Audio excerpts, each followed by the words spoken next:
Hello people, another review for you. Today I will be reviewing The Pact. It's a film I just found out. I just found out about it, and lots of people have. It's an indie horror. It was directed by Nicholas McCarthy. It's an American horror film. Oh, and it was written by him as well. So yeah, this is independent. Some of the cast, they're not really well. Well, I didn't recognise any of them. There's like, you've got Katie Lotz, Agnes Brunker, Casper Van Dien, Haley Hudson. Haley Hudson, actually, she was one of the ones which I thought maybe I know her from somewhere. And Kathleen Rose Perkins. Yeah, so let's start with the plot. Yeah, this is weird because when I first saw the trailer, I thought it would be just like classic horror ghost, but it's more towards the end, especially it gets more like thriller. But I'm not going to spoil the ending. But basically, this person, you start with a story of like one of the sisters, like their mums has died, and there's two sisters. One goes to a house. Then you sort of cut forward to when the other sister comes, but of course her sister's missing. Then other people go missing in the house. So it's like her trying to figure out what happened. That's basically the story there. I found it really interesting. I really like the story in this. I could obviously toward the end, you knew what happened. It was a weird ending, but it was still okay. It wasn't really a twisty end. But it's a very intriguing end, basically, and I still liked it.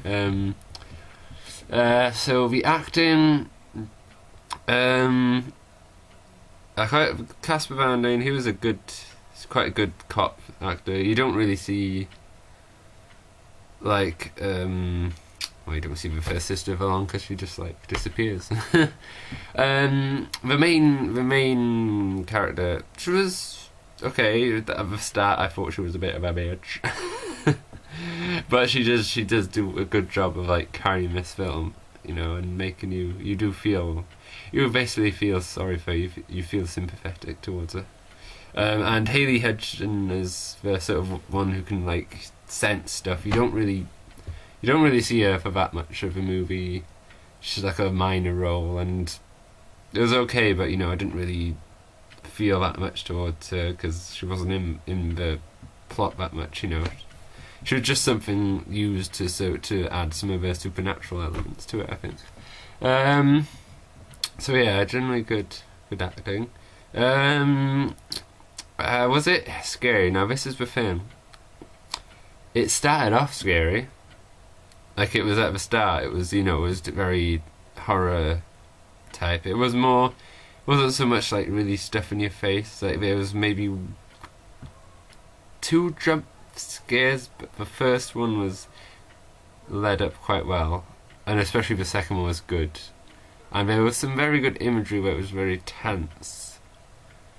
I mean, towards the end, it wasn't really scary. It wasn't really scary towards the end, because, as I say, it gets more thriller towards the end, so I don't really find that scary. But if you're expecting this to be a pure horror going in, it's not. I wouldn't really class it, but it still is pretty. It still is basically pretty scary. It still has some really good moments in it. It's slightly more scary than Paranormal Activity 4. But yeah, I'd say this is like second, maybe third, and scary. It's more creepy. It's not that much there's not that many jump scares in it. But overall, I still really enjoyed this film, so I'd give it, for the story and the acting are the best bits of this, and with some nice tense sort of like camera work and scares, it's still worth seeing. So I would give this a 4.5 out of 5. So yeah, that's my reviews, my peeps. Hope you enjoyed it, and I'll do my next reviews soon.